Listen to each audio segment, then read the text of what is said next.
देखना उसके कविता के संघर्ष के लिए एक बात कहता हूं कि मूर्ति महान है इसलिए नहीं कि उसमें किसी देवता का निवास है, बल्कि इसलिए कि उसने तराशे जाने का दर्द सहा है, बल्कि इसलिए कि उसने तराशे जाने का दर्द सहा है। ऐसे दर्द और संवेदनाओं को कविता में उतारने वाले, जीवंत करने वाले भाई नीरज पांडे। यार एक बार ताली बजती है, जोरदार तालियों से स्वागत करें नीरज। अज्ञात दादा का अनुशासित ढंग से आज के इस कवि सम्मेलन के मंच का सफल संचालन, मंच पर कई पीढ़ी के लोग एक साथ उपस्थित हैं और कई मायनों में मेरे लिए आज का एक कवि सम्मेलन अज्ञात दादा की मैं केवल एक बात से सहमत नहीं हूं, और चाहे छोटा हो या बड़ा, असहमति जहां पर हो उसे व्यक्त कर देना चाहिए। दादा कई बार कह चुके एक छोटे से गांव में कवि सम्मेलन हो रहा, साहब मैं इस बात से कतई सहमत नहीं, क्योंकि ये गांव छोटा सा नहीं, जहां पे इतने बड़े दिल वाले लोग रहते वो गांव कतई छोटा नहीं। क्या बात है, बहुत बढ़िया, वाह वाह। और अज्ञात जी के लिए क्या कहा जाए, उनके लिए तो दुष्यंत मुझे याद आते हैं कि एक बूढ़ा आदमी है मुल्क में, या यूं कहो इस अंधेरी कोठरी में एक रोशनदान है। दादा को बहुत सलाम करता हूं, और उनके आदेश पर इस कन्नौज जनपद में कई बार आना हुआ है। प्रिय शिवम ने आमंत्रित किया आपके बीच में, डॉक्टर साहब जैसे बड़े लोगों के बीच में आदरणीय रजनीश भाई साहब की उपस्थिति यहाँ पर मंच पर है। कई लोग काव्य पाठ के लिए श्रेष्ठ हैं, अत्यंत विशेष हैं। वीरेंद्र दादा हैं, हरेंद्र भाई जो गुजरात से चल करके आए और दोहरी भूमिका निभा रहे हैं, वो मंच पर एक कवि के रूप में काव्य पाठ भी करेंगे। और आज का एक कवि सम्मेलन पूरी दुनिया में फैल जाए, अपने YouTube चैनल के माध्यम से इस पूरे कार्यक्रम को कवर कर रहे हैं। मैं चाहता हूं एक बार जोरदार तालियां उनके लिए हो जाएं। आप सबके हंसते मुस्कुराते चेहरे कल पूरी दुनिया देखेगी उनके YouTube चैनल के माध्यम से। वो मेहनत भी कर रहे हैं, दोनों ऊर्जा के साथ लगे हुए। हरेंद्र जी काव्य पाठ के लिए शीर्ष हैं। लाल बत्ती मैनपुरी देश की कविता का बड़ा नाम होता है, उनकी उपस्थिति यहाँ पर है। ऐसे तमाम, अरे अध्यक्षता कर रहे वीरेंद्र तिवारी की भी तो शीर्ष है, उनको भी तो सुनना है, अध्यक्ष हैं। नहीं, सबसे पहले उन्हीं का नाम लिया, प्रमोद पंकज। हास्य का एक ऐसा नाम जिसको आप सुनेंगे तो आनंदित हो जाएंगे। उन सबके बीच में मैं भी फंस गया हूँ। मेरे पास वो सामर्थ्य नहीं है, ना मनोज जैसी टंकार है, ना शिवम जैसी हुंकार है, ना रुचि जैसा श्रृंगार है, ना सत्य प्रकाश ताम्रकार जैसी व्यंग्यों की धार है, लेकिन कुछ जज्बात के मोती क्या समेटा है यार नीरज, क्या सबको समेटा है। एक बार तालियां लेकर के आपके बीच में आ गया हूं। थोड़ी देर आपके बीच में 2-3 मिनट मैं खड़ा हूँ। रायबरेली से चल करके आया हूँ, और मेरे बाबा बताया करते थे, अगर कोई पूछता था तुम कौन से ब्राह्मण हो तो बोलते थे हम कान्यकुब्ज ब्राह्मण है, कनौजिया ब्राह्मण है। इस तरह से इस कन्नौज जनपद से मेरे पूर्वजों का मूल है, और कहीं ना कहीं अपनी ही मिट्टी में आया हूँ, इसलिए मुझे कहीं से परायापन नहीं महसूस होता। आइए मैं 4 पंक्तियां पहले पढ़ता हूँ। जिस स्थान पर हूँ, स्थान की महत्ता होती ही, जगह की महत्ता होती, उससे इतर कहीं जाने की कोशिश नहीं करूंगा। उपक्रम यही करूंगा कि इस दिव्य स्थान की गरिमा के अनुकूल ही 2-3 मिनट आपके बीच में खड़ा रह सकने की हिम्मत जुटा सकूं। 4 पंक्तियां निवेदित करता हूं इस दिव्य धाम। स्वागत है, बहुत बहुत स्वागत है।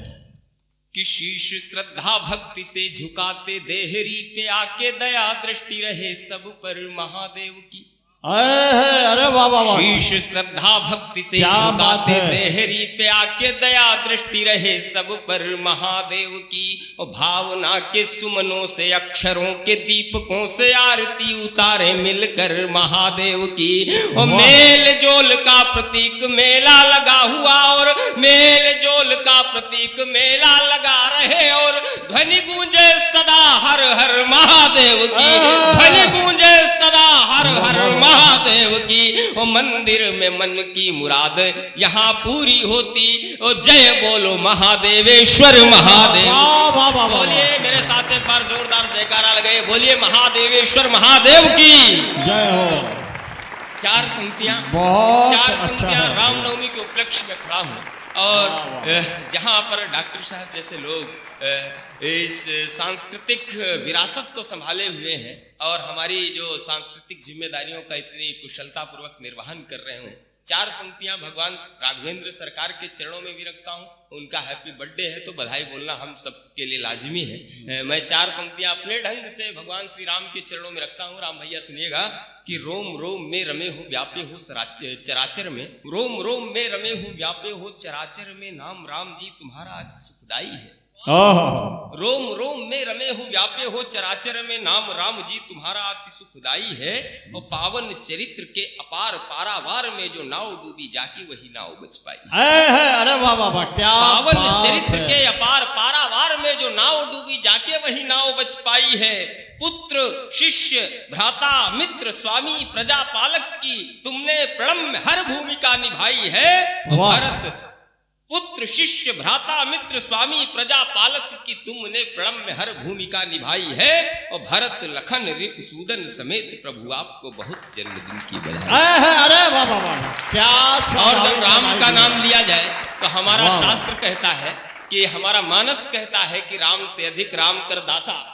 हमारा मानस कहता है राम से अधिक राम कर दासा। और अगर राम के दास बजरंग बली का नाम न लिया जाए तो हम नाराज अगर हो गए तो मुझे सकुशल घर भी नहीं पहुंचने देंगे।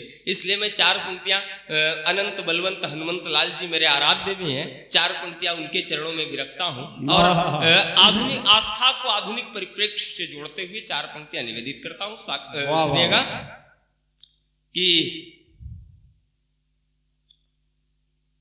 राम गुण गायक हो संतों के सहायक हो ज्ञानियों के नायक हो न्यारे हनुमान जी। क्या बात है, क्या बात राम है। गुण गायक हो संतों के सहायक हो ज्ञानियों के नायक हो न्यारे हनुमान जी। राम जी के प्यारे माता अंजना के हो दुलारे जानकी के नयनों के तारे हनुमान जी। केसरी के लाल राम द्रोहियों के लिए काल भक्तों के मिटाओ कष्ट सारे हनुमान जी। कपिराज कल काल की कुचाल से उबारो पीर हरो जग की हमारे हनुमान। अरे वाह वाह वाह, जियो जियो भाई। कल काल की कुचाल से उबारो वाह, पीर वाह, हरो वाह। जग की हमारे हनुमान जी। और इसी शिल्प के 2 छंद भूत भावन भगवान भोलेनाथ के दरबार में हूँ, उनके आंगन में हूँ, उनकी गोद में हूँ तो 4 पंक्तियां निवेदित करता हूँ। हाँ। अच्छा, कुछ रासायनिक क्रियाएं जोर मारती हैं तो जाना ही पड़ता है। हाँ। एक बार हम और प्रमोद पंकज सिनेमा देखने के लिए गए तो पान दोनों लोग खाए थे। पान की पीक भरी हुई थी इनके मुंह में, तो बोले पीक भरी कहाँ थूके? हमने कहा बगल वाले के सदरी की जेब में थूक। उसने कहा जान जाएगा तो मारेगा नहीं। हमने कहा हम तो तुम्हारी जेब में कब से थूक रहे, तुम कहा? तो ये भाई वाह, क्या बात 4 है, पंक्तियां क्या बात सुनिएगा। है। 4 पंक्तियां सुनिएगा कि भोलेनाथ भगवान भक्त की भ्रकुटियों में भीम क्रोध का तनिक भाव भर दीजिए। भोलेनाथ भगवान भक्त की भ्रकुटियों में भीम क्रोध का तनिक भाव भर दीजिए। प्रलय प्रणेता प्रलयंकर प्रमाद हर पौरुष को तांडव तुमुल सर दीजिए। हर हरो हार व निराशा तम मोह आदि होठ हट हुंकार पूर्ण कर दीजिए। हर हर होए भोले भक्त हो जिधर जाह्नवी प्रवाह सा बढ़े ये वर दीजिए। वाह वाह डम वाह, डम डम बहुत से अच्छा। गिरेंगे बम बैरियों पे क्लीव का पुरुष लोग धीरज धरा करें। वो धन्य है धरा जो धरे ऐसे कायरों को भी है जो कि छल कपट में खरे उतरा करें। करते घोटाले घात फिर भी ये खाते नहीं। सीमा पर कब तक प्रहरी मरा करे। और रुद्र रौद्र रूप कीजिए प्रधान सैनिकों को वीर भद्र बन बैरियों को चिथरा करें। अरे वाह वाह वाह, जियो जियो। और जब नीरज, ये रामनवमी जियो। का पर्व है, लेकिन राम के ही देश में रहने वाले कुछ रावण परस्त मानसिकता के लोग जब राम के अस्तित्व को ही नकारने की जरूरत करते हैं तब कुछ पंक्तियां मैं पढ़ना चाहता हूं। कुछ लोग राम के अस्तित्व को ही नकारते हैं, भगवान श्री राम पर कुतर्क करते हैं, तब कुछ पंक्तियां निवेदित करना चाहता हूं। और आज से मुफीद कोई दिन नहीं होगा, मैं निवेदित करता हूं कि सोचो जरा जब राम की ही भूमि भारत में रावण के अनुगामियों का आधिपत्य हो। क्या बात है भाई, क्या बात है। सोचो सोचो सोचो जरा जब राम की ही भूमि भारत में रावण के अनुगामियों का आधिपत्य हो। भारतीय कहना उसे है घोर अपराध राम के विरुद्ध जिसका घिनौना कृत्य हो। संस्कृति को मिटाने की जो बात सोचता हो, भाता भाता भाता भाता जिससे आधुनिकता का नग्न नृत्य हो, वो ऐसे राक्षसों के लिए मेरी यही कामना है। इन रामद्रोहियों का राम नाम सत्य। अरे क्या प्रयोग दिया है भाई। शूल ही मिलेंगे, शूल ही मिलेंगे, शूल ही मिलेंगे, शूल शूल शूल शूल शूल ही मिलेंगे। यदि बोए जाएंगे बबूल मधुर रसीले आम कैसे मिल पाएंगे। शूल ही मिलेंगे यदि बोए जाएंगे बबूल मधुर रसीले आम कैसे मिल पाएंगे। वो आम ही अगर मिल पाएंगे नहीं हमें तो फिर गुठली के दाम कैसे मिल पाएंगे। आठों याम करते रहे बुरे ही काम यदि बोलो भले परिणाम कैसे मिल पाएंगे। वो सपने जो रावण की नगरी के देखते हैं उन्हें भगवान राम कैसे मिल। वाह वाह वाह। और जो लोग राम के अस्तित्व को नकारने की जरूरत करते, हिमाकत करते, 4 पंक्तियां निवेदित करना चाहता हूं कि तप त्याग के प्रतीक राम को हिला न सके लोभ धन धाम परिवार राजपाट के।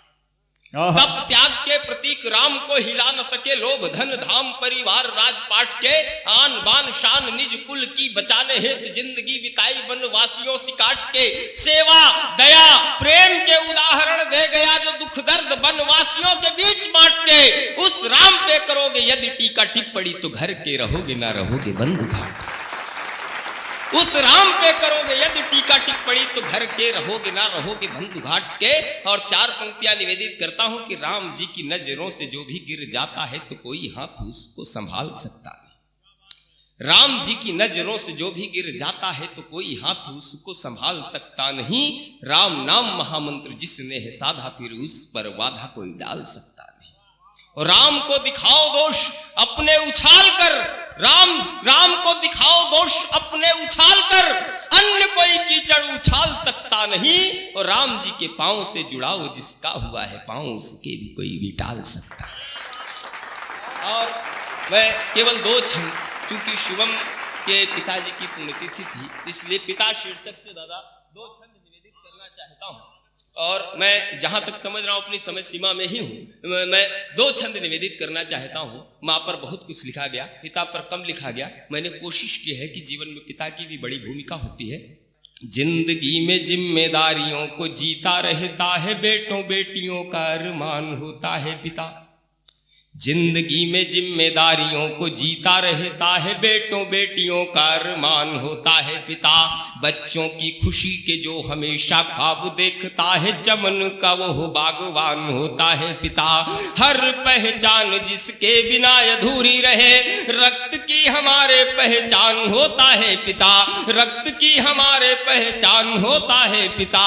वो भूमि से भी भारी माँ हमारी होती है जहां में और आसमान से महान होता है पिता। दुनिया में आदमी की जिंदगानी वाला पौधा माता और पिता द्वारा ही लगाया होता है।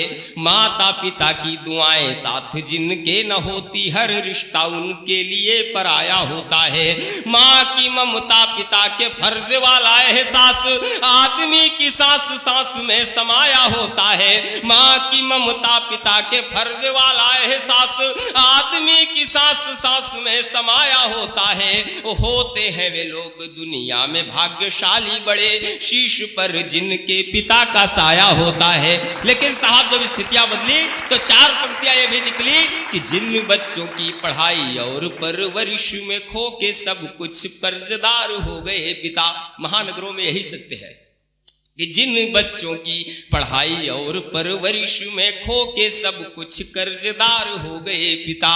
जिस घर का उठाते रहे वे हमेशा बोझ आज उसी घर का है भार हो गए पिता। चेहरे की मजबूरियां न कोई पढ़ता है आज ऐसे बासी अखबार हो गए पिता। चेहरे की मजबूरियां न कोई पढ़ता है आज ऐसे बासी अखबार हो गए पिता।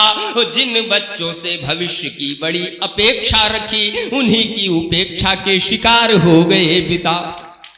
आज पिता के ही दर्द को न जो समझते हैं पढ़े लिखे इतने समझदार बेटे हैं। कर्ज और फर्ज की ना करते हैं परवाह सिर्फ अधिकारों के तलबगार बेटे हैं। श्रवण कुमार बनने की यहाँ कौन कहे निभा रहे कंस वाला किरदार बेटे हैं। श्रवण कुमार बनने की यहाँ कौन कहे निभा रहे कंस वाला किरदार बेटे हैं। बाप का बुढ़ापा वृद्ध आश्रम में बीतता है और कहने के लिए 4 बेटे हैं। और अंत में निवेदन करना चाहता हूं मेरे साथियों मेरे भाइयों अपने संस्कार बचा लेना बहुत बड़ी जिम्मेदारी तुम्हारे कंधों पर है।